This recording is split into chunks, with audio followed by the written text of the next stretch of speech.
everyone, welcome to another round of Chitter Chatter.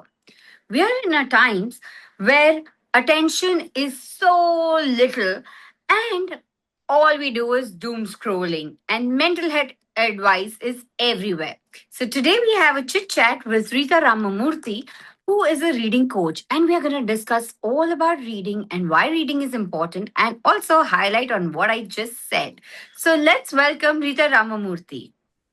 Hello, Hello, welcome to Chitter Chatter. welcome, and this is so long overdue.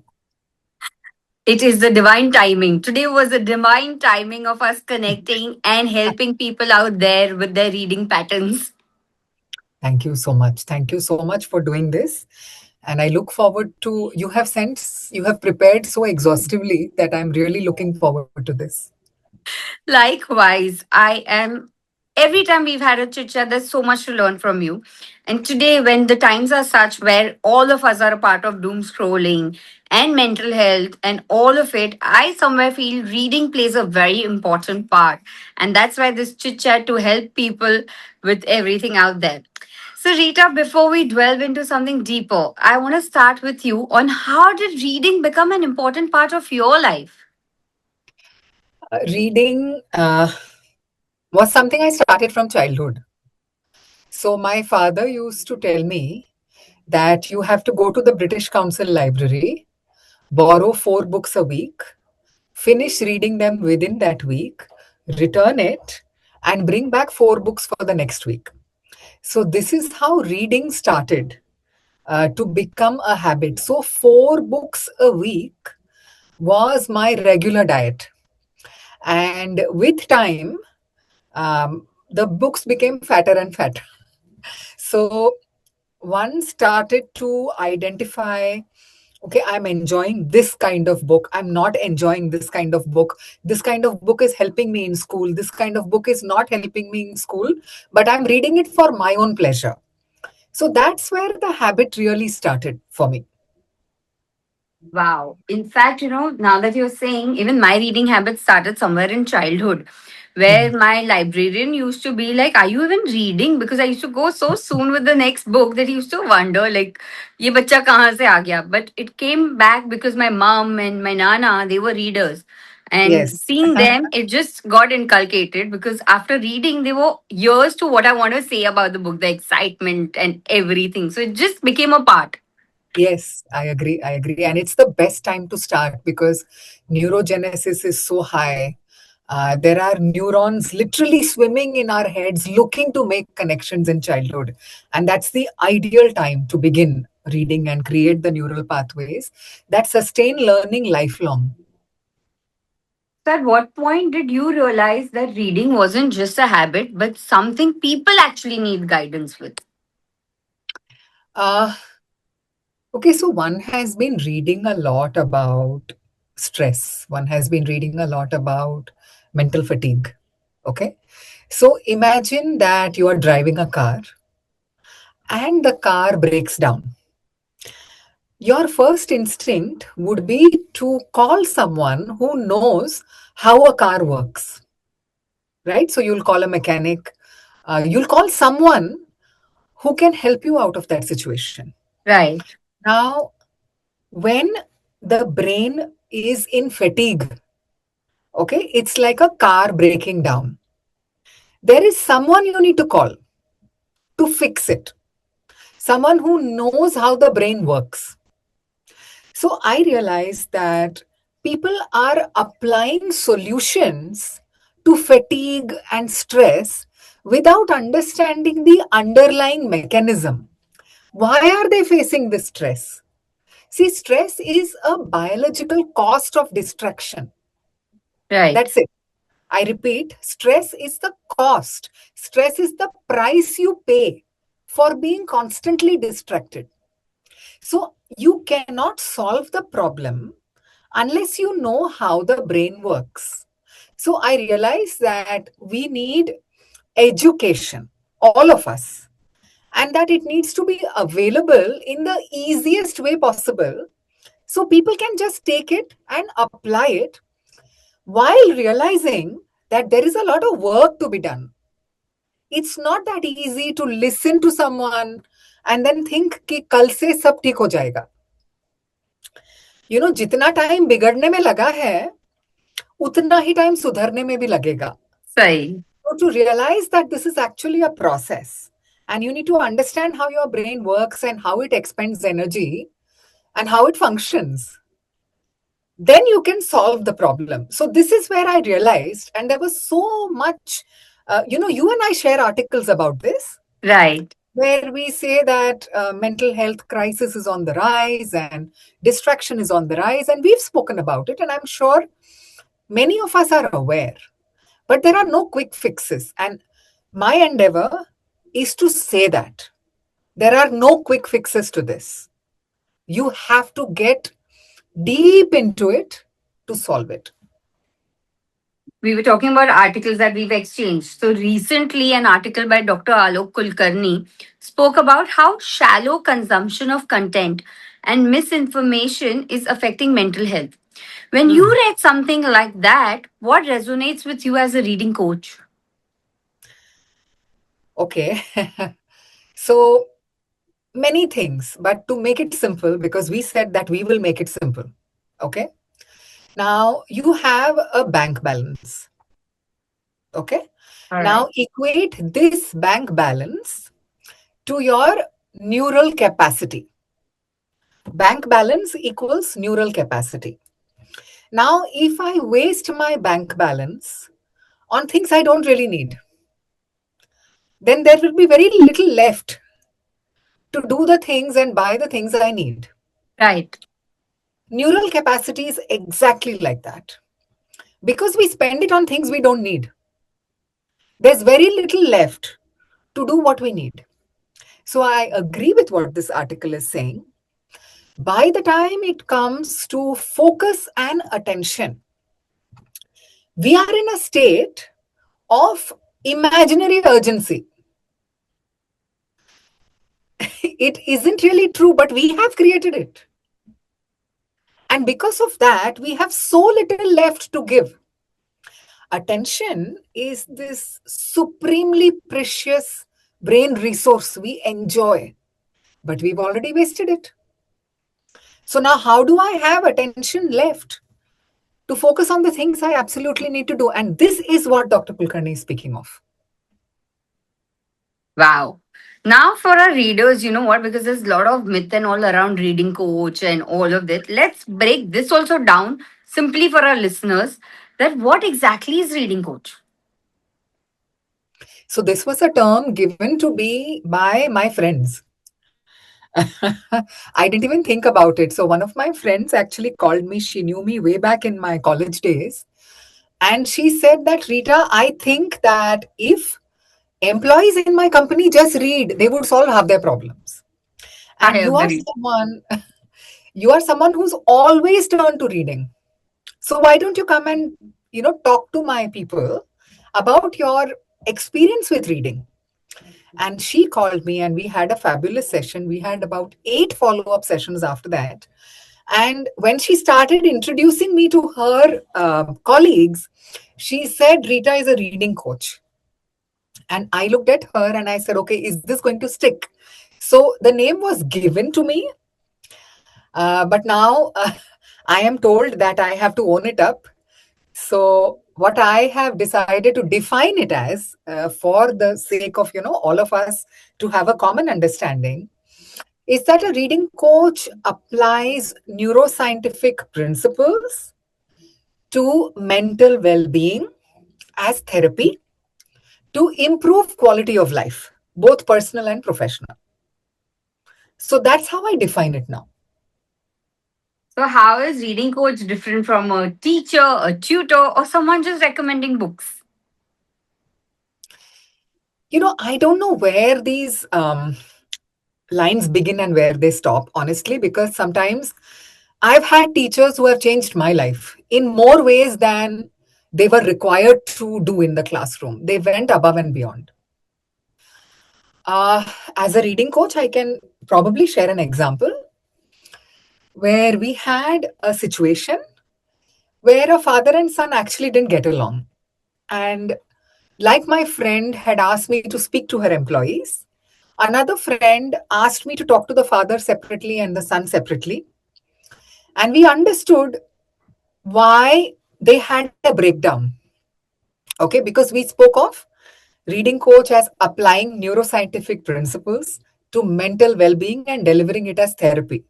So there was a breakdown, and both of them were very set in their ideas about what they thought about each other. So, over the course of 2 years, I read to the father, I read to the son separately, and today I'm very happy to share that they share cigars together every weekend. Oh, wow. And they have a beautiful relationship where, so the father read very different books from the son. So there is what we read together, and there's homework before the next session. So everyone reads and everyone comes back and everyone shares their experiences.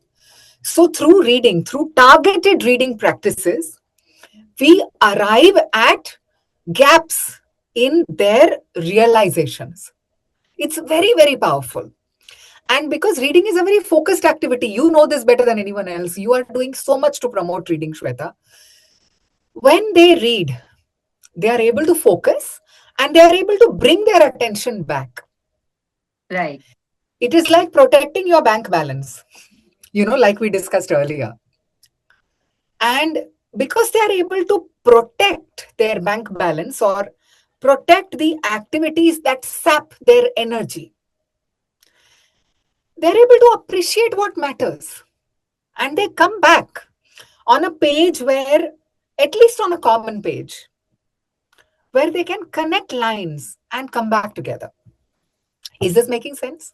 It makes sense because, like, just so I've had my ups and downs. All of us have as humans, and I don't think my accident or anything gave me that much of a pressure. But when I lost my grandfather in December 22nd, on 22nd December, I went through this really kind of a breakdown, which I didn't even expect. Because it's one, he wasn't ill to an extent where we would lose him, and I was attached to him, but still it was quite surprising the kind of overwhelmed I felt with his loss. And I had my friends, my family, everyone who was around. But randomly, I just, for me, my thing is books. When I don't understand anything, it's always books, not with the idea that it's going to help me. And I just picked up one of these random books, which was a thriller in my TBR. And all readers have this really huge TBR, which we think at some point we are going to finish, because when we see books, we just go mad and we just pick up that I want to read this also and I want to read. And it was a random thriller, which I just read. It has been on my TBR for a very long time. And I don't think the next 3 days I even knew what's going on besides the basics. I missed him, but somewhere I got the energy to realize what I'm going through. And it's very random, people, because people have this thing that you need self-help book to help yourselves. And I believe that you just need a book. You don't need a self-help. You just need a Yeah. book that you read. So Yeah. yeah, Yeah. I feel the same. It's brilliant. What you said is brilliant, and I can connect it to what we call mindfulness. You chose books as the medium to become mindful. Now, what is mindfulness? Mindfulness, people think that it is having no thought. ऐसा नहीं है. Mindfulness is just bringing your attention back to the present moment. So your actions become more conscious. You just bring your attention back. Reclaiming your attention to the present moment is one way to look at mindfulness. Now, you can do this in so many ways. Okay, many people choose to meditate. There's a yogic practice, Trataka, where you look at the candle flame and focus your attention on it. That's another way to come back to mindfulness. A third way could be journaling. you know when you put pen to paper and use your motor senses to reconnect with the here and the now, with the present moment, that's another way to retrain yourself to mindfulness. You used books, and books are a proven way to stay focused, because focus is biochemistry. Focus is not luck. Right. Focus is a result of the hormonal interactions triggered in your brain basis where you what you tag as valuable. What you decide is valuable decides where you put your attention, and that decides the biochemistry of your brain. So focus is biochemistry. So no one's lucky or unlucky. Decisions shape destiny. Right. So decide better. So many adults say, I already know how to read. And what are they missing when they say something like this? No, keep reading and read exactly what you feel like reading. So we talk about something called the four inborn intelligences that we all have. ये school में नहीं सिखाते अपने को. We are born with it as Homo sapiens. As a result of our evolution, we have these four inborn intelligences. Okay, one is our gut. Okay, intuition जिसको बोलते हैं, gut. The first intelligence is gut. The second intelligence is our ability to visualize, create, imagine. The third one is what we call common sense, which is what separates AI from children. Tasks that children can do easily, AI cannot. And maybe it will someday, but common sense is an inborn intelligence. And the fourth is something called feeling. We deduce our thoughts via our feelings. So, feelings are an intelligence. They are an emotional intelligence we enjoy. So, these four inborn intelligences are enhanced by reading. So just choose to read something that you enjoy that sharpen these naturally.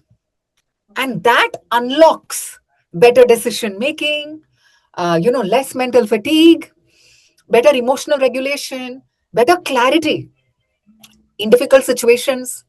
So, to the people who think they really enjoy reading, my request is keep reading, but choose the books you enjoy reading and don't feel guilty about putting something down just because you didn't enjoy it. This one thing I have to cope up with, because my biggest problem in life is that I cannot leave a book unfinished, no matter what.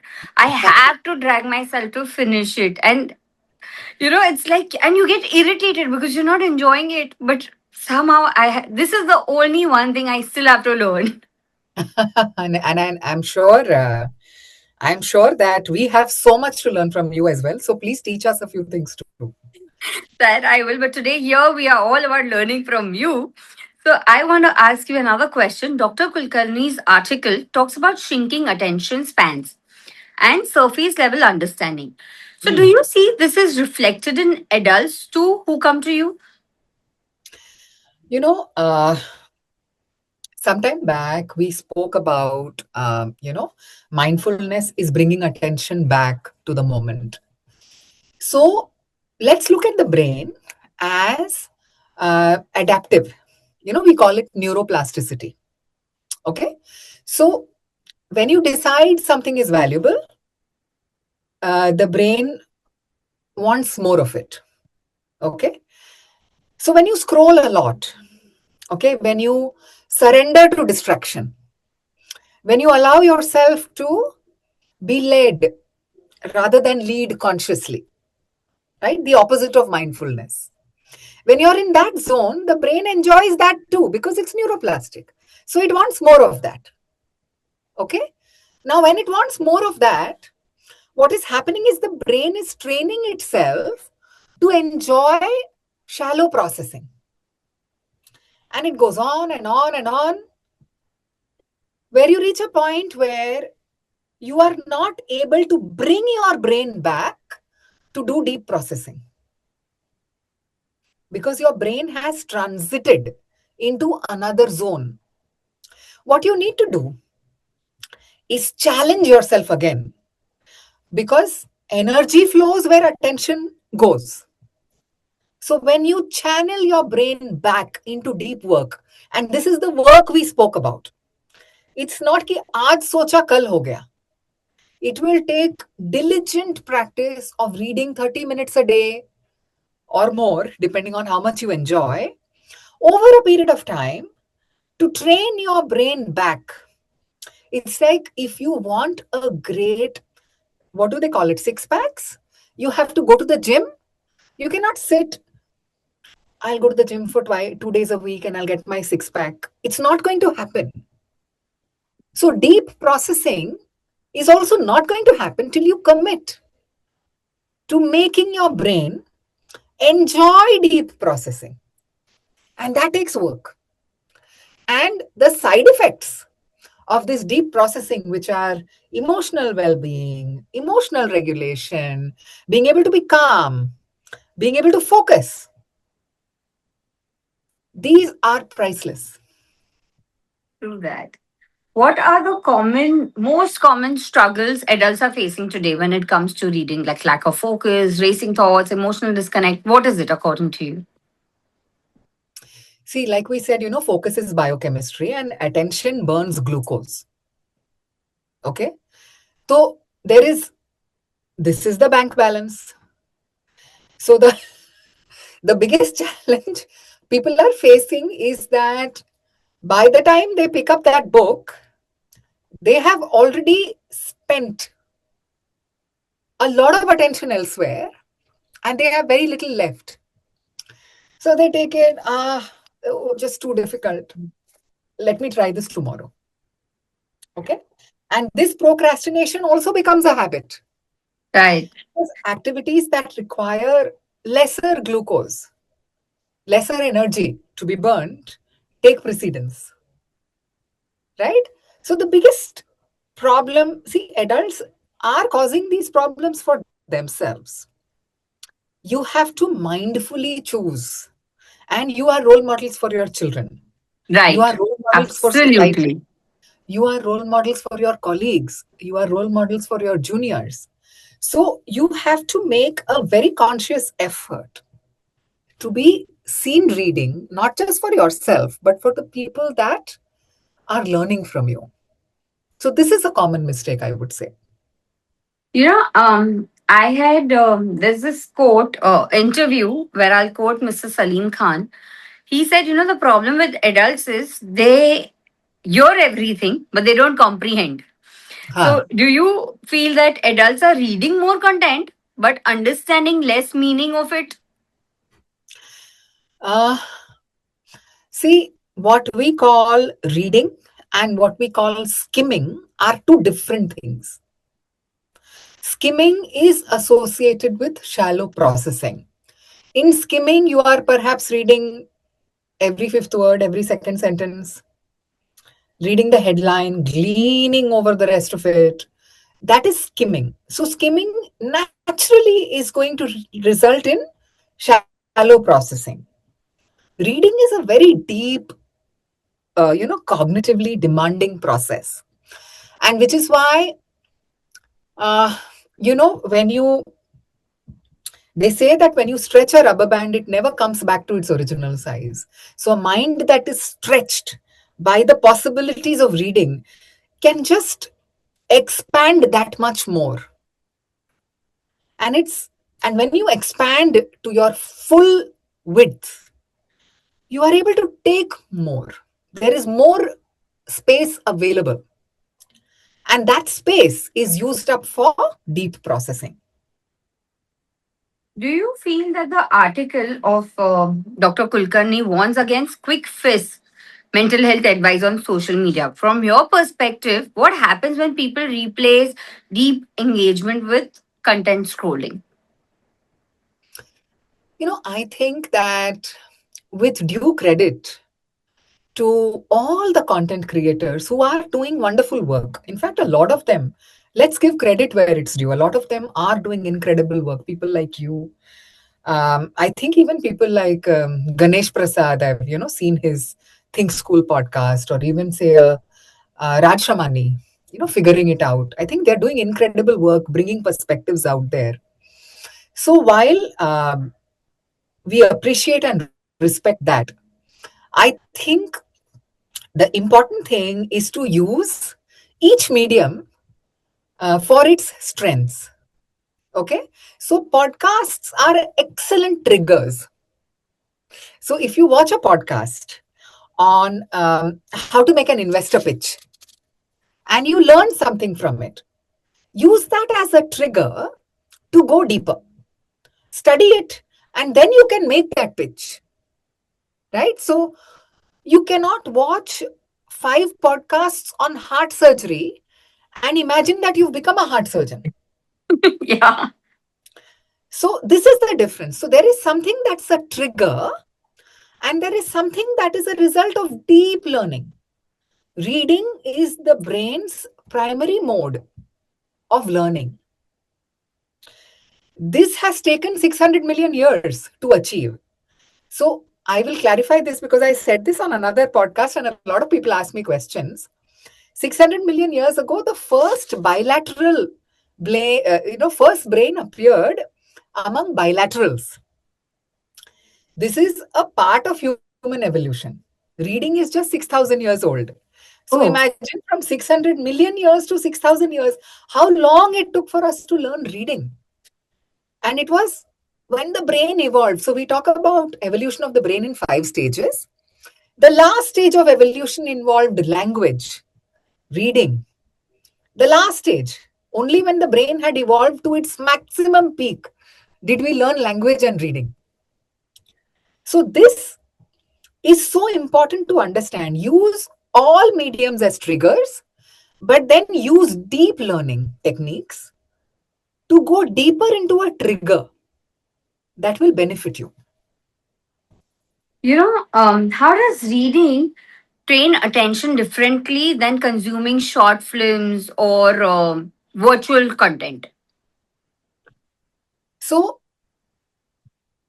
in reading, so the first thing we need to appreciate is that the human brain was never built to read. Okay? There are 4 parts of the brain that get activated every time we try to make sense of characters on a page. See, characters on a page turning to images in your mind. This is a process. It's a miraculous process that we somehow, for some reason, take for granted. Okay? So, first up, you recognize what alphabet is this? Next step, you understand how does it sound? Third step, when these alphabets come together, what does it mean? Okay? And all 3 of them go to a place called the letterbox, which actually doesn't exist. It's a virtual point where these things converge. And then you have that aha moment. Should I say again? Yeah, you have that aha moment. Okay. So when your eyes fall on words on a page and convert them to images in your brain, which is what we call reading, it's a miraculous process. Words becoming images. It activates 4 different parts of your brain. Okay. One is the part of the brain that says, what is this alphabet? Second part says, how does it sound? Third part says, what does it mean? And all 3 come together to a 4th virtual part, and you say the word in your mind. Read, book, box, right? So, this aerobic exercise that the brain does every time it reads causes neural pathways to form through which all other skills pass through. This is a Okay. very rigorous exercise. It is way more rigorous than watching anything, right? Now, we always say that when you read, you activate your imagination, and when you watch, you appreciate someone else's imagination. Fine. By all means, you must appreciate others' imagination and others' creativity too. But wouldn't you prioritize enhancing your creativity a little bit more? Make it a 60-40, make it a 70-30. So, reading is the most rigorous exercise. Reading also, it was thought that reading is a stationary kind of activity. How does it enhance motor skills, for example? Reading also activates the motor neurons in your brain. Because now scientists have realized that reading is silent speaking. They put machines on your throat while you were reading, and they realized that there is some kind of a sound that is happening here, which is less than the frequency needed to listen. So Oh, reading wow. is silent, yeah, reading is silent speaking. Therefore, it activates, and because it activates images, the motor neurons also get activated. So reading is a very complete activity. So, can reading regularly help someone slow down their thoughts and feel more emotionally grounded? Absolutely.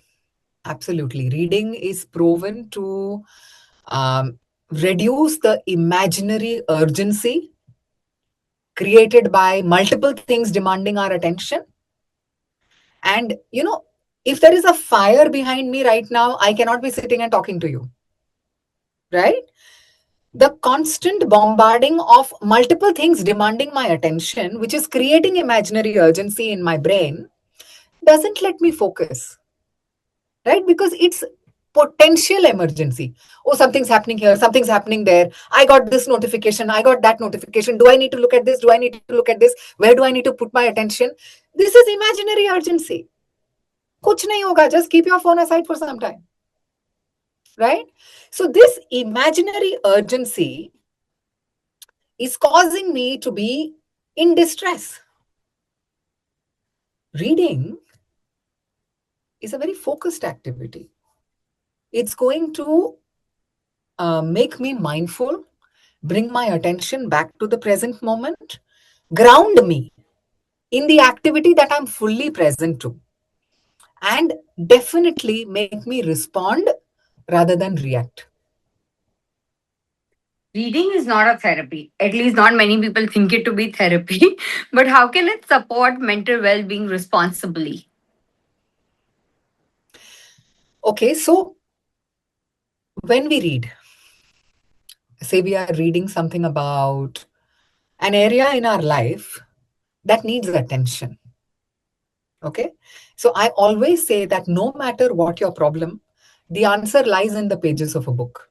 You just haven't found it yet. Right? Because reading is the primary mode of learning that human beings taught themselves through evolution. Reading helped us thrive, survive, communicate. All the massive progress we have made as a species has been in the last 6,000 years or so, since we learned to read, communicate, share information. Right? So, reading most certainly gets into that zone where we are able to process the information deeper and apply it to our life. There is an award winning work, a Nobel Prize winner. He said that when you read and when you think about what you read, the rate at which you form neural connections improves rapidly. Reading, thinking about what you read is as important as reading and just not thinking about it at all. Okay? You read a little bit and then put it aside. No. You read, process what you have read, allow the neural connections to happen, and you actually end up solving your problems. It'll come to me the name of the Nobel Prize winner who did this work, but very interesting work. Many adults feel embarrassed to admit that they don't read anymore. Why do you think reading has become a source of shame also for some people? Because we are not celebrating it enough. Habits that get celebrated get repeated. True. Every annual day, do they have a prize for the child who reads the most? I would like to see every school starting this. So that, you celebrate the reader. Reading, first you learn to read, then you read to learn. And reading is going to teach you everything you need to know. You ask Elon Musk, how do you build rockets despite not having a degree? He says, I built rockets because I read. If reading can teach a man to build rockets, reading can teach you anything. right? So we need to celebrate reading so that more people adopt reading, and we need to have more book clubs. We need to find reasons to come together for books. This is that one habit, language is the one habit that separates us from animals, Yeah. right? So, and the capacity of our brain, each animal, of course, has different capacities for their brain, but language as a capacity, reading as a capacity, this truly separates us from animals. And they say that, you know, if you do not read, you will soon become like someone who cannot read. And that's sad. Very sad. Um, how do past academic pressures or comparison affect adult readers today? Possible. And, the thing is that a lot of adults, when they enter active careers, they always say that the backbencher in school is now a very successful businessman. So I think reinvention is a part of our lives. And all human beings think in terms of narrative. There's always a story we tell ourselves. And I think we need to tell ourselves more empowering stories, that this is what we need to do to come out of this situation. And if people realize that the solutions to the problems they have are just a book away, they are going to return to reading with a vengeance. When an adult comes to you feeling burnt out or mentally exhausted, how do you approach reading gently? By recommending a light book or by asking them to reconnect with a childhood favorite. Because, there's always this book that everyone enjoyed in their childhood. So that tends to be a great starting point because there is familiarity. And through familiarity, through the known, you can lead people into the unknown.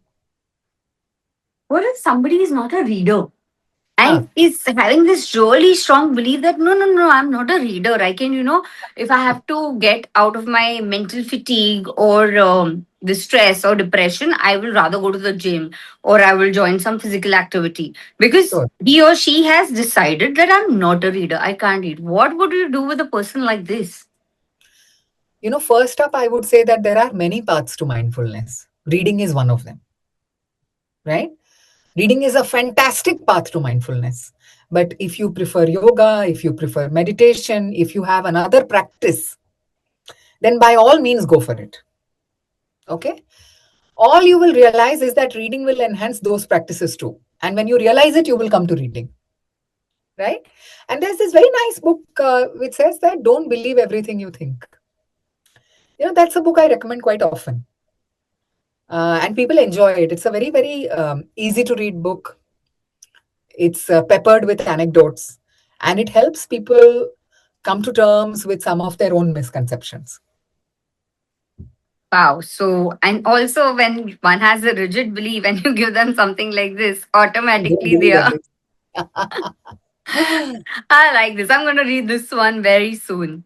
I'm sending this to you. Done. Noted. Yes.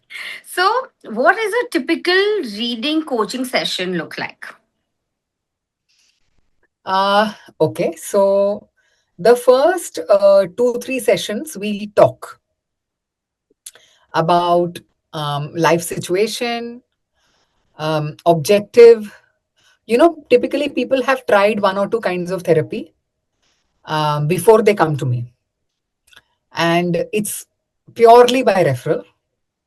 So, because we don't talk about it anywhere, as in you will never see me talking about it. Um, so, first 2, 3 sessions are about okay, this is the kind of therapy I have done so far. This challenge remains. Will reading help me? So, we start with a couple of books. We share like a work document together, which is heavily encrypted and all of that because people don't want to leave traces online. So typically the person who is the mentee creates a document with the password and all of that, and we start writing notes on it. We write notes on what we are reading today. So a typical session is 90 minutes long. We talk for half an hour, we read for 60 minutes, and then we agree on a certain amount of homework that is to be done. Homework involves reading as well as answering key questions basis the problems identified. So the next step is to complete the homework first. And basis the homework, I've probably identified another book to read for that day. And then we read together again. So that is how it goes. It's typically, some people I have been reading to for 5 years. So it's a personalized process. Very personal, very personal, very personal, very confidential. So do you work more with their mindset, attention, emotional blocks, or comprehension, or something else? They've just lost touch with the basics. That is all. And this could lead to blocks in any of the four dimensions that you're talking about. In fact, you've traced it really well. It could be any of those. But reading as therapy is about acceptance, awareness, um, that yes, reading is a life changing habit. Reading is going to provide me perspectives that I have long forgotten. They're somewhere in the recesses of my mind. I need to bring them back to the front again. I need to become mindful again. And the practice of reading, sustained practice of reading, which enhances the mindfulness. See, it doesn't work till you read. The work that you do is to read. And we are counting on the mindfulness practice, focus as biochemistry to be activated for us to be able to elevate the session one by one and come to the realizations together and solve the problems together. So how long does it take to notice a shift in adults? As little as 3 months. Wow, that's not too long a time to help yourself. Then, no, not at all, not. But yes, 3 months of good reading. So, like I said, and you said that to notice a shift, Yeah, right? And that's why I answered 3 months. But again, Shweta, I understand how you work, and you and I both know that we don't want to make any false promises here. right.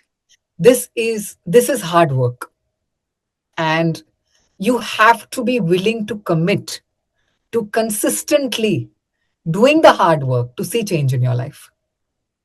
Yeah, the discipline is very important. Yes. So the Dr. Kulkarni's article also talks about misinformation and pseudoscience online. How does being a better reader protect someone from blindly believing everything that they see? Okay, so one of the things we always say, a non reader often jumps to convenient conclusions because they haven't formed their own convictions about any subject, right? Right. So, when you don't have your own convictions, is when you agree or um, align with convenient conclusions or don't ask more questions, right? You don't ask the important questions anymore. So, a reader by nature is more mindful, will not just accept anything, any mindfulness practice. Like we discussed, reading is one of them. Reading is a great mindfulness practice, but it's just one of them. One I of them. repeat this again and again because we don't want to say that meditation doesn't work or yoga doesn't work or any form of deep practice is going to take you to the same place. So do what appeals to you first. But then, if you are someone who is used to deep processing, you will not accept shallow information on the surface. You will probably ask questions. We talk about the five whys. And if you ask five questions, why, five times, you will immediately figure out the depth of content that the person that is speaking to you possesses. And from that, do you decide whether to engage or not to engage? Because you can also ignore, you don't need to agree. You can debate, you can ignore, you just make a better choice rather than agree for convenience. What are some habits of a critical reader that adults should develop today? Focus, discipline, right? And I think more than anything else, the knowing that there is so much out there that we don't know. Just being in awe. I enter a bookstore, Shweta, even today, or a library, and I feel so small. I feel that I am never going to know everything there is to know. So, yes, nobody's ever going to know everything there is to know. We know that. But that humility, that मुझे इतना ही आता है, is extremely important to giving credit to other people for their expertise. We always speak about empty vessels make more noise. And people who do not realize that there is only so much I know are always going to be the loudest in the room. Right. Whereas that is not going to help them either. Absolutely. So, humility, which is induced by reading and to know that, physics, मतलब कितने books हैं physics पे, philosophy कितने books हैं philosophy पे, जब आप mindfulness, so many books on mindfulness, when you know that in my lifetime there is only so much I can know, that makes you humble, and that makes you bow down to genuine expertise, that introduces scientific humility, where you say that I don't know. It's okay to say that I don't know. Humility is extremely important in all of us to cultivate. Absolutely. On this note, do you feel strong reading skills create emotional independence? It is actually proven. There is research that suggests this, that people who are strong readers contribute more meaningfully to conversations, don't feel bad about not participating when they don't know enough, are confident to step back and listen. Reading is associated with better socializing skills in ambiguous situations, because a reader can always think of something to say that arises from their curiosity, if not from their knowledge. Interesting. Also, can digital reading, since right now we're in the digital age, a lot of people are more on Kindle than paperbacks. So, can digital reading still consciously be more meaningful? See, we don't even have a choice about it anymore, do we? It's here to stay. And technology is helping us in so many ways that we might as well look at technology as a friend and do more things in lesser amount of time that it allows us to do. So, one thing is to respect technology for what it is. Second thing is that if you look at your workday as felling a tree, and if you look at reading as sharpening the axe, okay, when you have a sustained practice of reading, you sharpen the axe and show up sharper for your workday, which necessarily involves interaction with technology, necessarily involves online reading, but your processing is improved because you're a reader. You see, a good cyclist will cycle faster when needed. A good swimmer can swim faster when needed. A good runner can run faster when needed, longer when needed. A good reader can read better, absorb better, process better when needed. So, if someone listening feels overwhelmed by mental health content online, where should reading fit into their life? When they lie down in bed every night, just before they go to sleep, they say that there's this beautiful science, epigenetics, which also I've read about. And they say that we have 60,000 thoughts a day. And most of the thoughts we get today are the same thoughts we get tomorrow, are the same thoughts we get day after. But when you read yourself to sleep, chances are that some new thoughts emerge the next morning. And that will change your workday. That will change your quality of life. That's what I would suggest.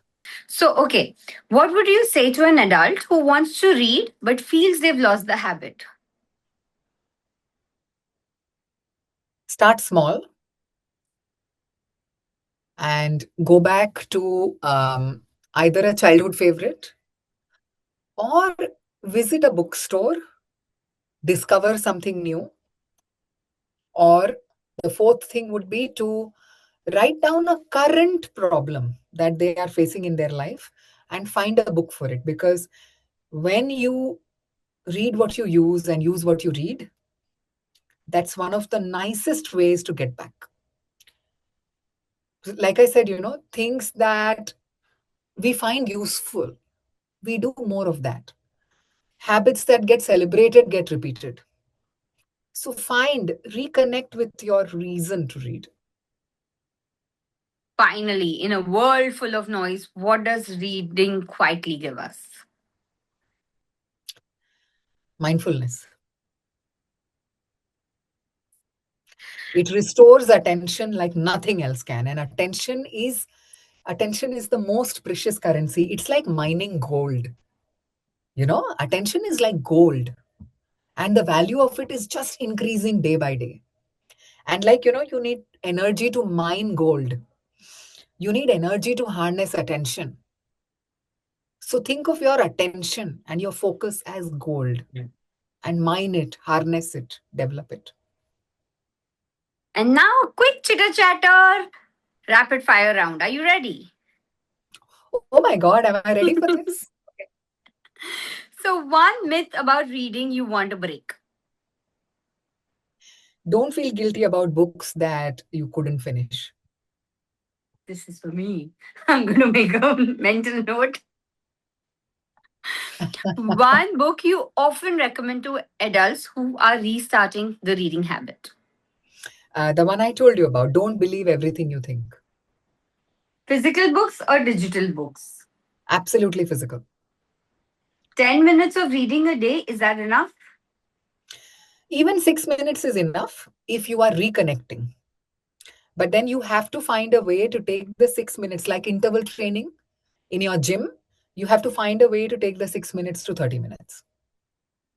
If if you had a choice to let reading reach to the whole world with one habit, what would it be?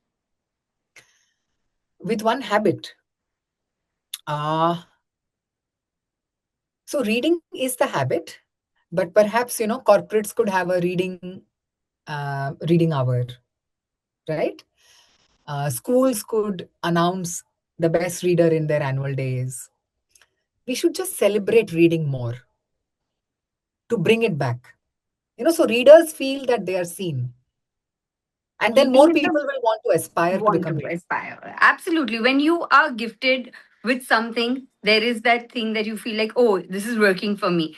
Let's make it Yes. happen. So, celebrate reading is what we should do. I totally second that. And lastly, if reading could speak to adults today, what would it say?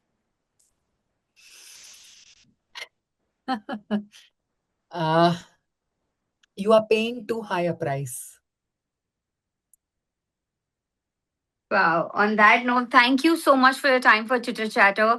It was lovely having you again, and we're looking forward to learning a lot more and many more Chitter Chatters with you. Thank you, Shweta, for all the good work that you're doing. We appreciate it. Thank you.